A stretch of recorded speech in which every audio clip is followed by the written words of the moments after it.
Perawat cantik tuan muda arogan. Bab 056. Memangnya kau akan melajang selamanya? Kau pun harus bahagia sepertiku dan Lani. Untuk itu, segeralah menikah dengan Dimitri. Kau dan Dimitri tak punya siapa-siapa lagi di dunia ini selain aku. Aku bertanggung jawab atas hidup kalian. Kalian berhak bahagia. Susana tetap menggeleng. Aku tak ingin berpisah denganmu, Tuan. Tenggorokan Susana terasa tercekat. Siapa yang akan berpisah?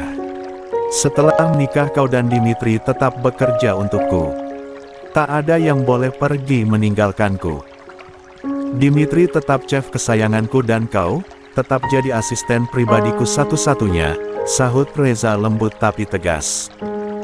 Lalu dia, Susana menunjuk Hilda. Hilda adalah asisten sementara. Setelah semua urusan pernikahan dan bulan madumu selesai, Hilda akan bekerja di perusahaanku. Betul begitu, Hilda? Perjanjian kita seperti itu, bukan? Tanya Reza pada Hilda. Hilda mengangguk mantap dengan senyum merekah. Senang rasanya dirinya akan bekerja pada seseorang yang begitu peduli dan perhatian pada pegawai-pegawainya. Bu Sus, maaf jika tadi saya kurang sopan. Saya akan berusaha sebaik mungkin menghandle tugas ibu selama ibu cuti menikah dan bulan madu, ucap Hilda menjadi lebih sopan pada Susana. Hilda tahu jika Susana tentu sangat capabel menjadi asisten pribadi Reza. Terbukti, ikatan di antara asisten dan tuannya tampak begitu dekat dan dalam. Susana menunduk. Jauh di dasar hatinya dia ingin sekali memeluk Reza. Betapa dia sudah menganggap Reza seperti adiknya sendiri yang harus dia urusi segala sesuatunya. Sus, kau bisa menerima Hilda, bukan? Tenanglah, dia tidak akan merebut posisimu, ucap Reza lembut. Susana tergugu. Dia menunduk dengan menahan embun di matanya. Lani, istriku sendiri yang aku minta untuk membantumu. Istri Reza Darmawangsa yang aku minta untuk mengurusi pesta pernikahanmu, bukan orang lain. Oh, tentu saja dengan Tante Danisa. Beliau juga menyanggupi untuk ikut repot mengurusmu. Kau tenang saja. Kau sudah aku anggap seperti kakakku sendiri, Sus. Reza kembali menyentuh bahu Susana yang mulai bergetar halus. Sementara di balik dinding ruang tamu, Dimitri diam-diam mengintip pembicaraan Reza dan Susana di teras. Bahu Dimitri pun terguncang. Dia merasa sangat beruntung karena Tuhan memilih dirinya untuk berada dalam naungan keluarga Darmawangsa yang begitu peduli pada semua pegawainya. Tuhanku yang baik, berikan keluarga Tuan Reza kebahagiaan yang tak berujung. Betapa baik lelaki tampan itu. Dimitri melangitkan doa dengan isak yang sudah tak bisa dia bendung. Di matanya, Aleska sedang berada di perusahaan Aji Saka. Dia sengaja datang tanpa pemberitahuan. Sama sekali. Ada apa gerangan kau menemuiku di kantor, Les? Tanya Aji Saka penasaran melihat wajah Aleska yang sangat serius. Om, apa aku boleh meminta sesuatu darimu? Tanya Ales parau. Kening Aji Saka berkerut. Ada apa ini? Kenapa serius sekali? Oh, Aji Saka teringat hubungan Ales dengan Saskia. Apa ini mengenai Saskia? Aleska spontan mengangguk cepat. Aku ingin minta bantuanmu, Om. Bagaimanapun caranya aku minta anak buahmu bisa menemukan Saskia. Kumohon, pinta Aleska. Aji Saka terdiam. Dia menarik napas dalam. Kamu sangat mencintainya? Tanya Aji Saka. Kedua tangan Aleska mengepal pedih di bawah meja.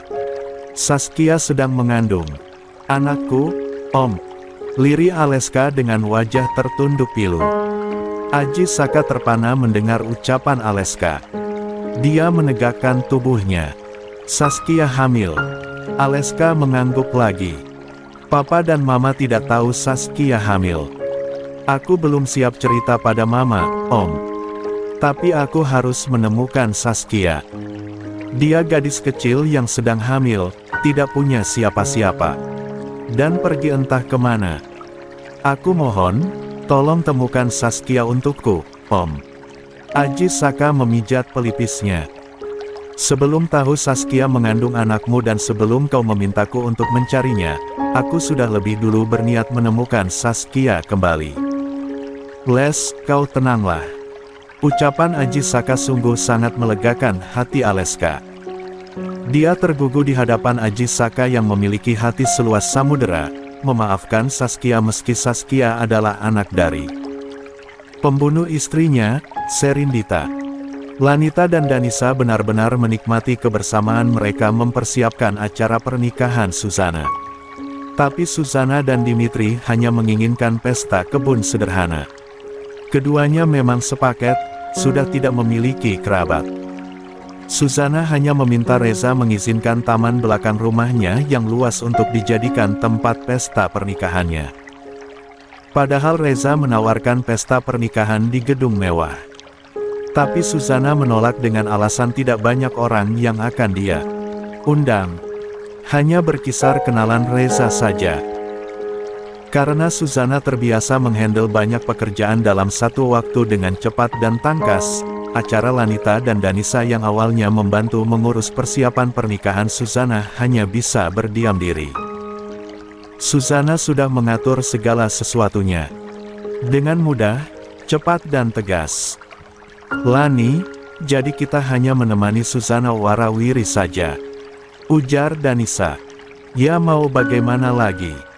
Suzana memang sudah terbiasa mengurus apapun dengan cekatan.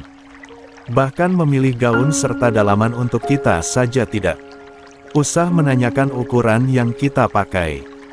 Apapun selalu pas untuk kita kenakan. Suzana pun bisa dengan tepat memilih skincare untuk tipe wajahku hingga memilihkan brand riasan wajah atau hal terkecil sekalipun, papar Lanita. Beruntung sekali Reza memiliki asisten yang tak hanya bisa diandalkan mengenai tugas kantor, bahkan hal-hal remeh sekalipun dia bisa mengurusnya dengan serius dan nyaris sempurna, timpal Danisa. Suzana hanya sedikit kaku dan tidak bisa memasak. Itu saja, imbuh Lanita. Dimitri melengkapi kekurangan Suzana. Klop sudah, ucap Danisa. Lanita dan Danisa masuk kamar masing-masing. Danisa merebahkan tubuhnya di kasur. Kali ini dia pergi tanpa banyak paperback yang dibawa, tanpa sibuk pamer pergi kemana atau membeli apa saja. Dia benar-benar menikmati pesta kuliner saja dengan Lanita dan Suzana. Wajahnya tampak puas meski lelah. Lancar, Ma? Tanya Davin. Lancar sekali. Mama sama Lanita tidak banyak membantu. Benar-benar hanya menemani Suzana saja yang sibuk menghandle semua sendiri. Ya sudahlah, dia memang sudah terbiasa seperti itu, jawab Danisa santai. Sudah lebih dari 1 minggu Danisa menghapus semua aplikasi sosial media. Dia juga menjadi betah di rumah.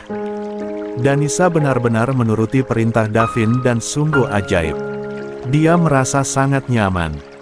Tak ada tuntutan apapun dengan hidupnya, dengan apa yang dia lakukan dengan kesehariannya. Danisa hanya belajar memasak dengan Dimitri, membaca novel online atau duduk tenang di perpustakaan Reza. Bahkan dia mulai ikut mengatur soal bisnis suaminya. Padahal sebelumnya Danisa enggan ikut pusing memikirkan bisnis banyak restoran yang dikelola Davin. Ma, panggil Davin. Ya, Pak. Kartu kredit Mama semuanya sudah aktif lagi, ucap Davin. Ya, jawab Danisa tidak terlalu antusias. Kok, tanggapannya biasa saja? Tanya Davin. Ya, harus gimana? Sejak Mama ganti nomor dan menghapus semua aplikasi sosmed kok hidup Mama merasa tenang, ya. Menyenangkan saja Mama bisa beraktivitas tanpa beban. Hanya bermalas-malasan di rumah. Makan, tidur, gerecokin Dimitri atau larut dalam bacaan novel seru, tutur Danisa bangkit dari tempat tidur lalu membuka blazer yang dia kenakan. Syukurlah, Papa senang mendengarnya. Davin tersenyum renyah. Untung saja Mama tidak bilang tentang rumah kita yang sedang direnovasi dan pindah sementara ke rumah Reza. Jadi teman-teman Mama tak ada yang tahu kita sekarang tinggal di rumah Reza, Pak. Ya, baguslah. Menyenangkan bukan kalau hidup kita tiada beban. Papa juga tenang menjalankan usaha kalau Mama betah di rumah. Lebih memperhatikan Aleska. Aleska murung, Pak. Davin terdiam. Kasus Evelyn memang ditutup rapat oleh Aji Saka dari Danisa. Itu atas permintaan Davin. Dia ingin memberitahu Danisa tentang Evelyn setelah merasa Danisa siap mendengarnya. Terlebih kini Aleska sedang mencari keberadaan Saskia yang ternyata sedang mengandung cucunya. Davin masih pesimis jika Danisa bisa menerima Saskia menjadi menantunya. Sementara itu di kamar Lanita, Reza sedang mencoba piyama baru, masih dengan warna yang sama, ungu. Lanita hanya memandangi Reza yang mematut-matut dirinya di depan cermin. Kenapa suaminya itu suka sekali dengan warna ungu muda? Koleksi piyamanya banyak sekali dengan warna ungu. Kenapa kamu beli piyama lagi dengan warna ungu?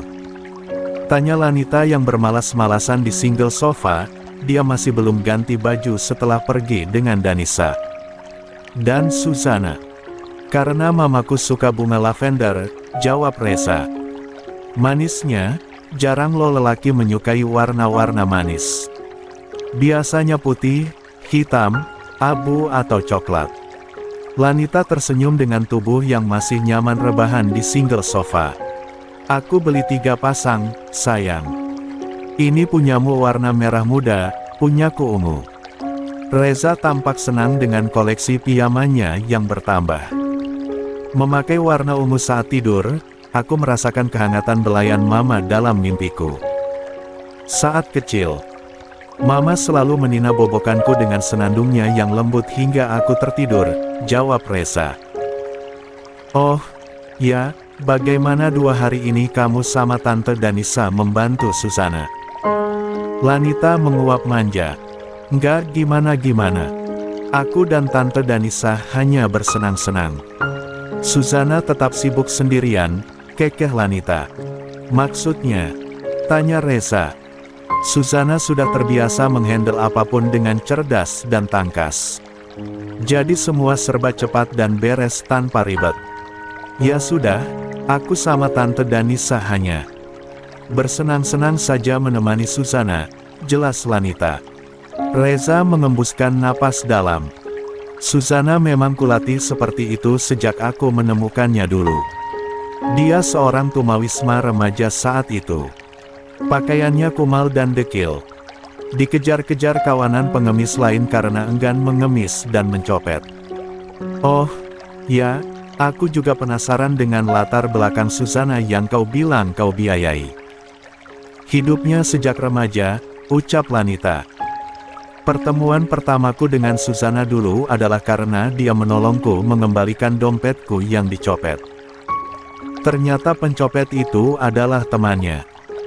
Belakangan aku tahu dia babak belur dihajar kawan laki-lakinya sesama pencopet karena dia menolongku. Aku kasihan, dan dari sanalah aku mengajak Susana hidup bersamaku. Tinggal di rumah ini? Tanya Lani. Tidak. Aku masih kecil saat itu. Aku hanya meminta salah satu panti asuhan yang kerap didanai Mama untuk merawat Susana. Setelah aku lulus SMP, Susana baru tinggal di rumah ini hingga Susana kuliah dengan jalur beasiswa. Lalu aku mengajaknya ke Perancis. Dia aku masukkan ke berbagai pengajaran ilmu bela diri di sana. Aku juga mengajarinya tentang dunia bisnis. Susana cepat tanggap dan dia tak mau berpisah denganku. Aku pun sama, aku seperti sudah sangat bergantung padanya. Dia sudah kuanggap seperti kakakku sendiri. Tutur Reza. Kalian saling menyayangi, ujar Lanita. Reza menusuk pipi Lanita dengan telunjuknya.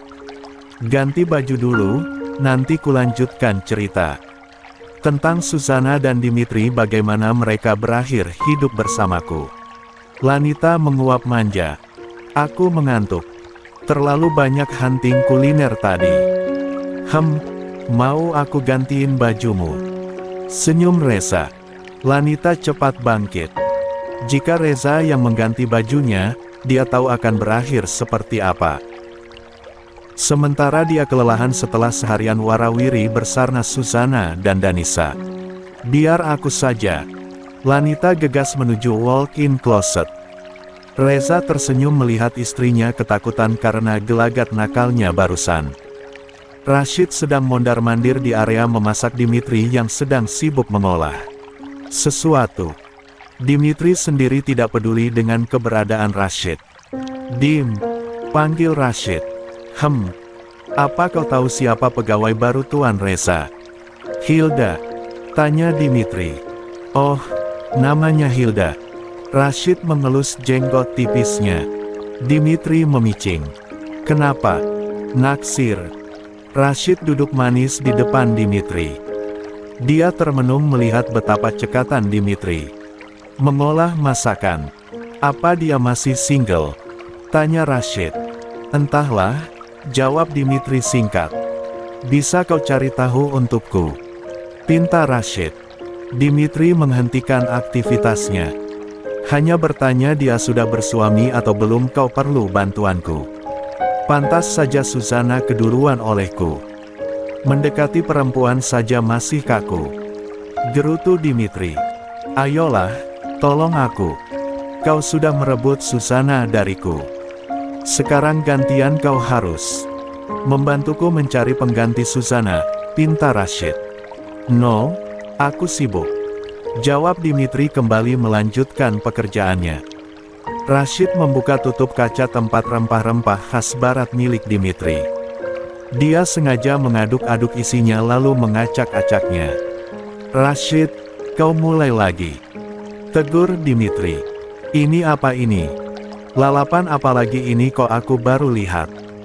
Tanya Rashid mengeluarkan salah satu rempah-rempah barat koleksi Dimitri. Dimitri menyentil tangan Rashid gemas. Tanganmu ini kotor. Dimitri menggerutu. Dim, kau bantu aku, please. Aku juga ingin menikah sepertimu. Hilda sepertinya cocok denganku. Dimitri melotot pada Rashid. Orangnya ada di belakangmu. Sana usaha sendiri. Rashid yang sedang memegang kotak kaca menoleh dan terkejut karena Hilda sudah dekat di belakangnya. Siapa yang kau maksud akan cocok denganku? Tanya Hilda tegas di depan wajah Rashid. Kotak kaca di genggaman Rashid jatuh dan pecah. Dimitri pun mengamuk pada Rashid seketika. Dimitri melotot dan berkacak pinggang melihat salah satu kotak kacanya pecah. Rashid tahirat. Apa kau tahu kotak kaca itu terbuat dari kristal? Teriak Dimitri. Membahana. Rashid menoleh pada Dimitri. Kristal. Lirih Rashid. Akan aku adukan pada Tuan Reza. Kerjamu hanya mengacau tiap hari. Dimitri menuju ruang kerja Reza dengan langkah cepat dan lebar. Dimitri. Rashid berlari dan mencekal lengan Dimitri. Jangan jadi pengadu sehari saja, bisakah? Pinta Rashid.